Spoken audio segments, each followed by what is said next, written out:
So, you've been sold a lie, not by some conspiracy or evil plan, but by a world that forgot the most basic truth about what you actually are.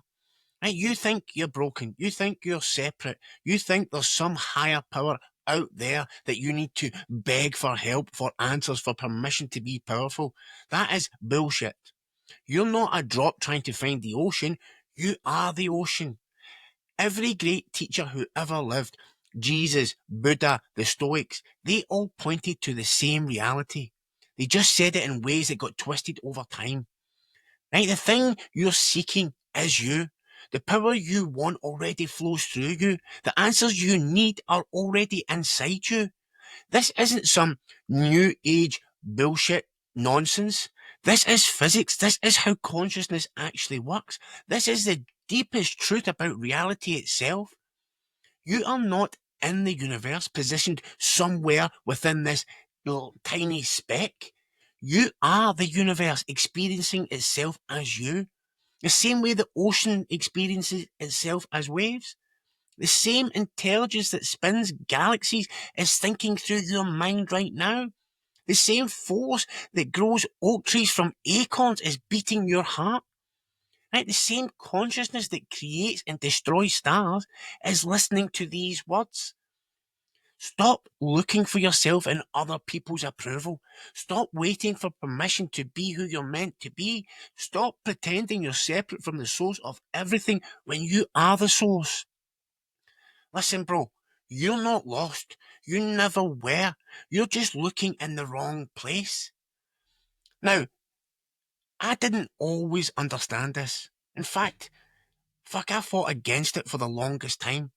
I grew up thinking God was just this big guy with a white beard and a fucking gold pitchfork in the clouds with a scorecard, keeping track of every mistake I made. And I made plenty, right? Pain, trauma, addiction, prison, you name it, I went through it. I thought I was fundamentally fucked, broken, right? Like everyone else got this complete model and I got the factory reject.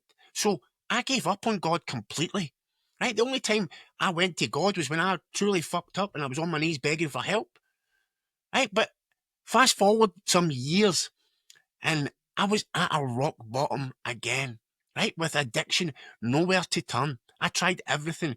AA meetings, CA meetings, rehabs, counselling, therapy, willpower, you name it, I tried it. Nothing worked.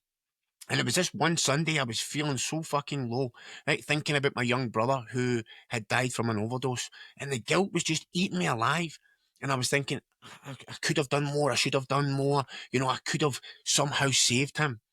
Right? So my place of refuge was always the gym. But we were in COVID right now and the gyms were all shut. So I built this small gym in my barber shop.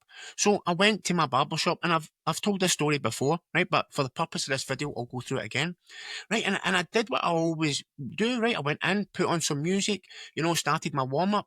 But something was different this day. Something was off. Usually I would blast hip hop, but I just wasn't feeling it.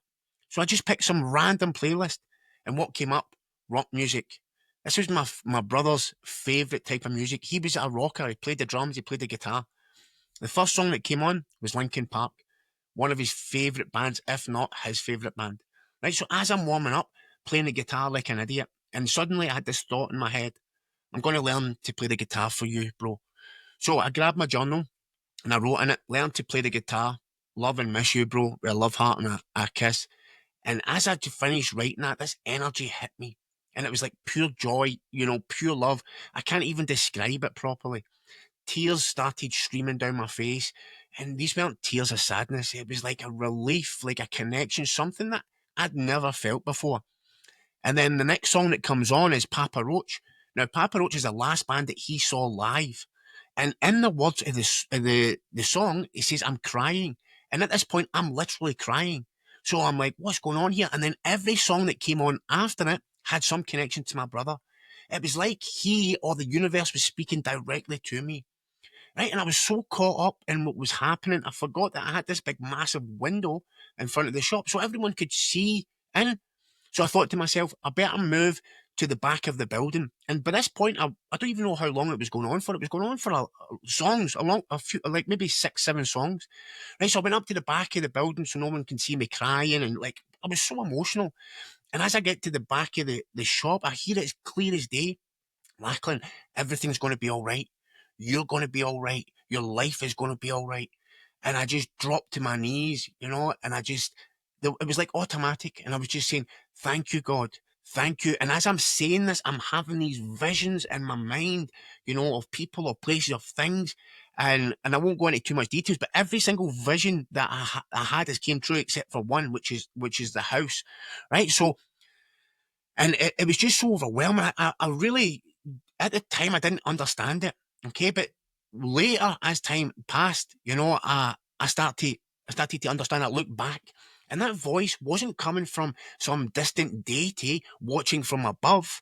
No, it came from within, the deepest part of me within, the part that had always known the truth, and it was finally breaking through all the noise and the bullshit that was going on in my life. My brother wasn't just sending me a message from somewhere else. He was still here, still part of the same consciousness that I am, that everything is. Right? And since that day, I've been sober. Okay, so if that's not proof of a miracle, I do not know what is. No rehabs, no meetings, no nothing, just sober. I've never been to a meeting, I've never had therapy, I've never needed any of it from that day. So that is a miracle in my eyes. I wasn't having a spiritual experience, I was the spiritual experience, right? And that's when I got it. When Jesus said, I and the Father are one, he wasn't claiming to be special. He was pointing to what we all are, but forgot.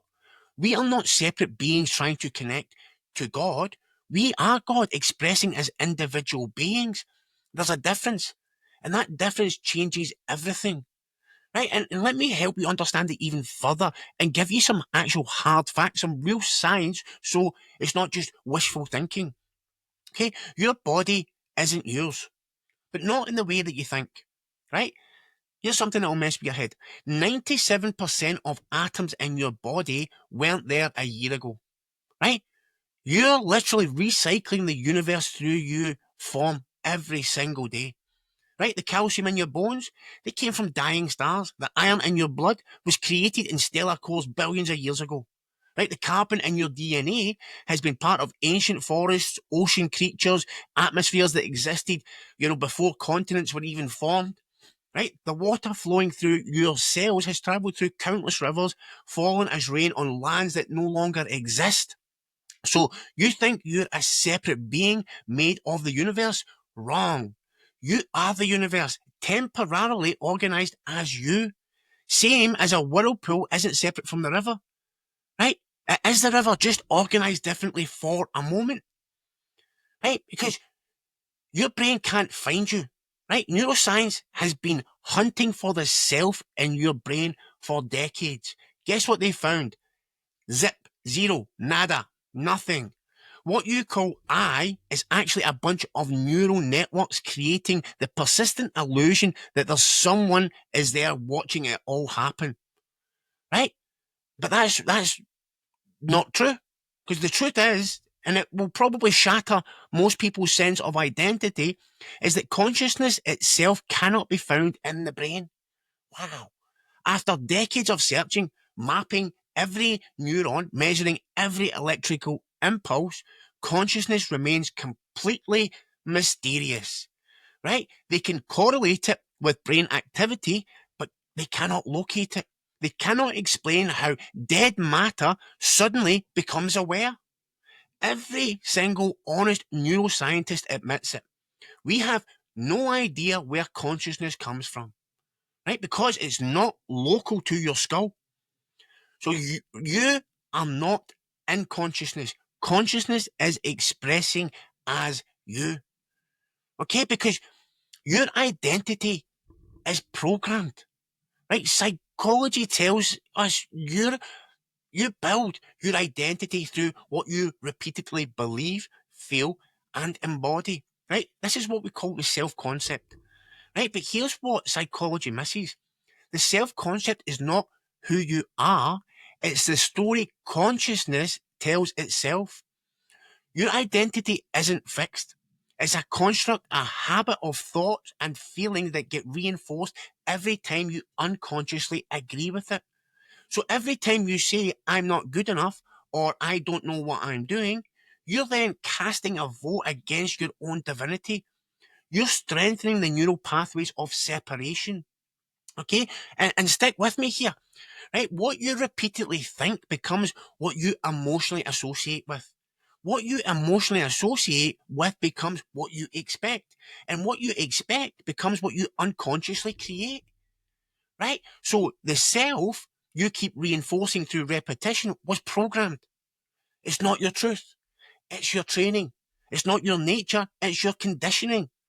And most people don't need to find God. They need to uninstall the identity that says they're separate from God. You know, this is mind blowing, right? Because your brain filters billions, right, of bits of data per second based on what it believes is true about you and your reality. If you believe I'm fucked, I'm broken, your brain finds evidence to support it, right? If you believe I am powerful, I'm divine, I'm creative, it finds evidence for that instead, right? So neuroplasticity proves this, right? Repeated thoughts literally rewire your brain. Every time you affirm separation, you hardwire it deeper. Every time you affirm that your divine nature, you rewire your access to power, creativity, intuition, and presence. You become super conscious. God isn't a destination you arrive at. It's a state of internal coherence, alignment between your deepest truth and your lived experience. Right? When your identity, intention, and actions align with what you really are, you feel what most people call God. Not above you, watching you, through you, as you. Okay? Because if you look at quantum reality, that destroys separation. At a quantum level, the entire notion of separate objects breaks down completely. Right? Particles exist in multiple states at the same time until observed. Right, space and time are revealed as relative constructs, not absolute realities. Everything is interconnected in ways that defy classical physics and common sense. Right, so quantum entanglement shows that two particles, and when they interact, they become forever connected. No matter how far apart they travel, they could go across galaxies, across billions of light years, right? A change in one instantly affects the other. Instantly. Not limited by the speed of light, not limited by space, by distance, by nothing. Right? So what quantum mechanics reveals is what mystics have always known. Reality is not made of separate things interacting with each other. Reality is one field of infinite potential appearing as many things. So you are not a wave in the ocean of consciousness. You are the ocean of consciousness, temporarily experiencing itself as a wave. Okay? Because most people live like they've been cut off from something greater, like life is happening to them, like God is watching them from the cosmic distance, maybe throwing down judgment, right, or luck if they behave well enough. But separation is the first lie, the fundamental misunderstanding that creates all suffering. You were never disconnected. You've just been conditioned to forget your source, trained to look everywhere else except where you actually are. We are not fragments, broken pieces of some distant whole. We are fractals, complete patterns that reflect a whole at every single scale. Right? A fractal is a self-similar pattern repeated at every level. You see it everywhere in nature. The branching of trees mirror the branching of your lungs, right? Which mirror the branching of rivers, which mirror the branching of lightning, which mirrors your nervous system. Right? This is mental. The spirals of galaxies mirror hurricanes, which mirror seashells, which mirror your DNA. This isn't coincidence. This is sacred geometry encoded into the architecture of everything that exists. Right? You are a fractal of God. That is it. You are God. Right? The same consciousness that animates the stars is animating you. The same creative force that designed the universe is thinking through your thoughts, breathing through your lungs, beating your heart, experiencing reality through your senses. You are not part of God like a piece of a puzzle. You are God expressing itself as you, right? Not all of God, but nothing less than that divine in your essence.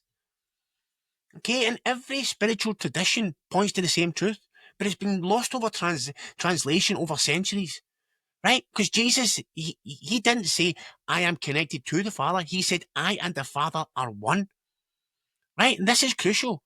He said, these things that I do, you will also do, and greater.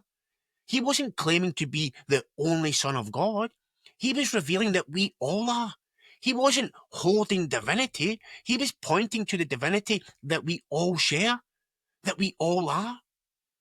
Right? The Father he spoke of wasn't some distant deity sitting in the clouds with a pitchfork. It was the source, the consciousness, the I am that looks through every single pair of eyes that have ever existed. And that includes the ones that you're looking on this screen right now. Right? And Jesus also said, the kingdom of God is within you. Not someday, not earned through good behavior, but present now, right now, closer than your own breath. Right? And also the Sufis, right? Rumi said, you are not just a drop in the ocean, you are the entire ocean in a drop. Right? Most people think that is just a nice quote or some beautiful poetry. No, it's a description of reality. Each individual consciousness contains the totality, not a piece of it, not a reflection of it, the whole thing. The way that a hologram contains the complete image of every single fragment. Right? And then we look at the Stoics. Right? Marcus Aurelius, he said, you have the power over your mind, not outside events. Realize this and you will find strength.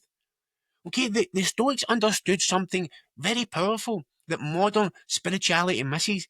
They never saw the gods as external rulers to be worshipped or appeased. They saw the logos, the divine intelligence, as something you live in harmony with, something you participate in. Right? Divine identity to the Stoic wasn't about ego inflation or spiritual bypassing. It was about radical responsibility. You don't blame circumstances. You don't wait for permission. You act in accordance with truth, with virtue, with the deepest principles that govern reality itself. This means that you train your mind, you align with virtue, you speak honestly, you stand firm in truth. God isn't a feeling you chase, it's an orientation to life you embody. Right? And when Marcus Aurelius wrote, remember that you are an actor in a play, right? But it goes deeper than that.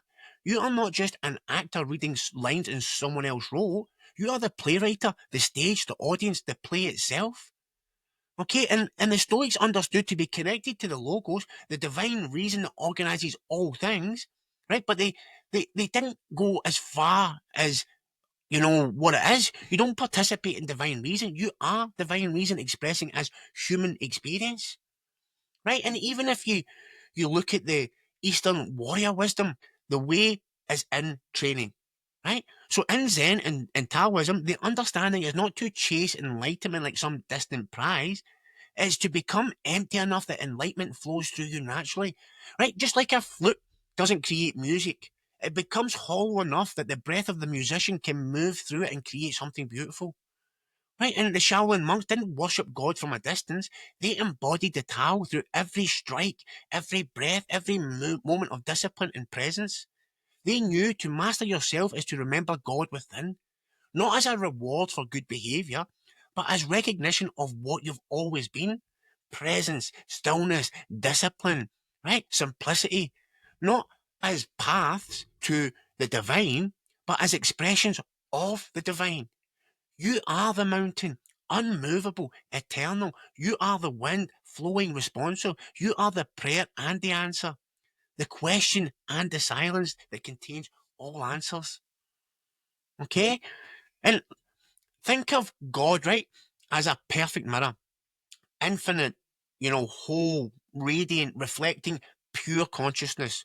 Now, imagine that mirror chooses to shatter itself into billions of pieces, right? Each one reflecting the whole, but in its own unique angle, its own location, its own perspective. That's you. That's every conscious being. You're not the full mirror. You're one piece, right? But within you, the same light is reflected. Different frame, same essence, different perspective, same truth. And this is what people miss. They spend their entire lives staring at the cracks, the distortions, the rough edges of the particular piece. They confuse the limitations of their individual perspective with their fundamental nature, right? But once you understand this, you stop trying to earn divinity and start expressing it. You stop trying to become God and start remembering that you never stopped being God. Right? You don't need to find God. That's the seeking that keeps you lost. You need to stop pretending you're separate. You need to drop the mask of limitation. You need to stop outsourcing your power to external authorities and start living from the truth that's always been whispering underneath all the noise of the conditioned mind. Right? You're not here to follow God from a distance. You're here to express God fully, unapologetically, right through the unique pattern of consciousness that you are. Right? This isn't about belief. This is about direct experience. And to help you move beyond where you are right now, I'm going to give you 3 practices, okay, that will help you tap into awareness, which is the first step to any change, right? And the first one is just called the witness shift, right? And this will only take you 5 minutes. In fact, look, right now, notice that you're aware of me speaking these words, right? Notice that you're also aware of being aware. Now you ask yourself, who is aware of the awareness? And just, rest in that recognition for 30 seconds. And then so throughout your day, whenever you remember, ask yourself, who is experiencing this? Okay, the you that's aware of your thoughts, feelings, sensations, that awareness itself has no boundaries, no beginning, no end. It's the same awareness that's looking through every pair of eyes that has ever existed. Okay, you are the observer. Okay, and the observed at the same time. Okay, and the second one, right? Second practice, this is just called the infinite mirror, right? Sit facing a mirror with dim light. Look into your own eyes. Right? Instead of seeing your eyes, see the consciousness looking through them. And then realize this same consciousness is looking through every pair of eyes in this universe. Right? So see your face as a temporary mask worn by the infinite, by the divine, by God. And then ask, who is looking at who? Right? And just rest in this recognition that seer and seen are one. Every face you see is your face. Every person you meet is you wearing a different costume in this cosmic play. Right? This is so important that we grasp this. Okay, and the last one, the dissolution practice, okay? This takes a little bit longer. So if you sit in a meditating posture, right? And then just start by noticing the thoughts that's arising and passing, right? Notice what's coming in and out. Right? Instead of following those thoughts, notice the space in which they appear, right? Notice the space that has no boundaries, no qualities, no limits, right? Realize you are not in that space. You are that space, right? Let this sense of being a separate self dissolve into the spaciousness, right? And just rest as pure awareness without center or circumference. Okay, the separate self is a construction of consciousness. When you stop constructing it, what remains is what you've always been: infinite, undivided awareness. And this is why Joe Dispenza does these meditations that he does about being in the space. Okay, because if you do those 3 practices, I promise you, you will tap into a new sense of awareness. Okay, because when you really get this and you really live like this, everything changes. Your relationships just become unbelievable because every person you see as yourself in a different costume. You listen to others if you're speaking your own deepest truth. You love others as you would love yourself because you know that they are you. You forgive others knowing you're forgiving yourself. Okay, and when you look at your career, every task becomes this sacred creation. Your work becomes the universe creating through you. Success and failure become equally sacred experiences. You create not for personal gain, but as an expression of divine creativity. Right? I mean, you look at your emotions, right? With feelings, fear becomes excitement about the unknown. Anger becomes passionate clarity about what you need to change. Sadness becomes compassion for the temporary nature of all forms. Joy becomes recognition of your true nature. Right? And when you really tap into living as the God you are, every word you speak is a divine commandment. Every action you take is a sacred ritual. Every choice you make is the universe choosing its next experience. Every moment becomes a celebration of consciousness knowing itself. This is divine nature at its best. Now, look, right? Some of this might sound too spiritual and woo-woo for some of you, right? Maybe you're thinking, this is something that I could look at, right? But let me tell you, you wouldn't be watching this for no reason. There's a reason. You created me, okay? You created me and your experience. But let me tell you what happened when I stopped outsourcing my power and I started living from this truth. I got sober, right? Without white knuckling it. I built businesses that actually serve people, serve me, serve my family. I became the father and husband that I always wanted to be. Not because I found some external power source, because I stopped pretending I was powerless. Right? The Stoics, they knew this. Marcus Aurelius, he said that you have the power over mind, not outside events, like I said earlier. Right? This isn't about becoming something. This is about being what you are. And what you are is not small. What you are is not broken. What you are is infinite consciousness having a temporary human experience. This is your wake-up call, brother. Right? You're at a crossroads right now. You can keep living your separate life. Like you need someone else's permission to be powerful. Like you're waiting for the right moment to step into who you're meant to be. Or you can remember the truth that's been whispering in your chest your whole life. You're not here by accident. You're not a cosmic mistake. You are the universe becoming conscious of itself through your eyes. You're here for a reason. Every challenge you've faced, every pain you've experienced, every moment of doubt, it's all been the process of consciousness exploring its own possibilities through you. You're magical, brother. Fucking magical. Your job isn't to find yourself. Your job is to express what you've always been. You don't need to become worthy.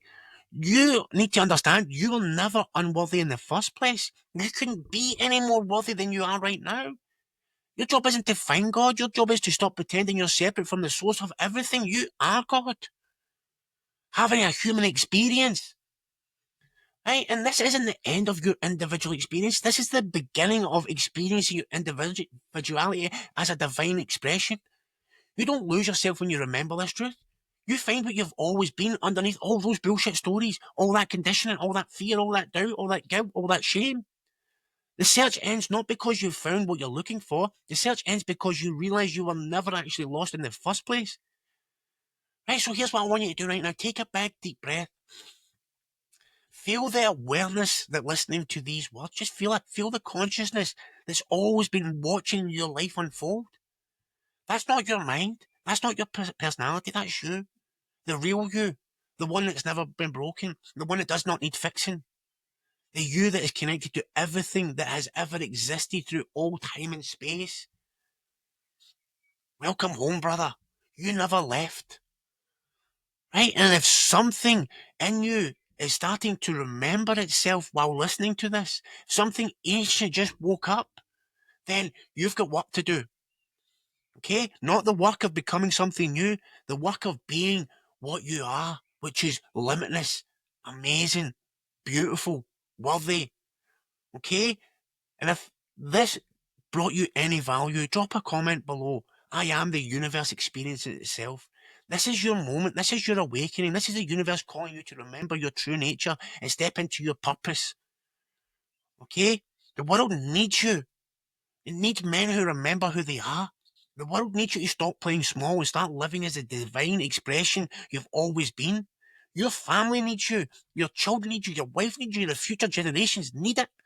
So the question isn't whether you're ready. The question is, are you done pretending you're not? Because the moment you stop pretending, everything fucking changes. And that moment is right now. Remember who the fuck you are. Remember. Right? Share this with someone who's still searching for what they already are. Okay? And if you're ready to live what you've always been, then subscribe to the channel. Put the bell thing on. Right? Because this channel is not just about making content to make people smile and get clicks and likes for validation. No, this is my purpose. This is the universe teaching itself how to remember, and I'm part of that. Through you, as me, for the liberation of every single soul on this planet. And I've felt alone my whole life up until now. So thank you for walking this path with me. I truly appreciate you, and I love you from the bottom of my heart. Thank you, thank you, thank you. I'll have another video here, and you can subscribe here. I'll catch you on the next one.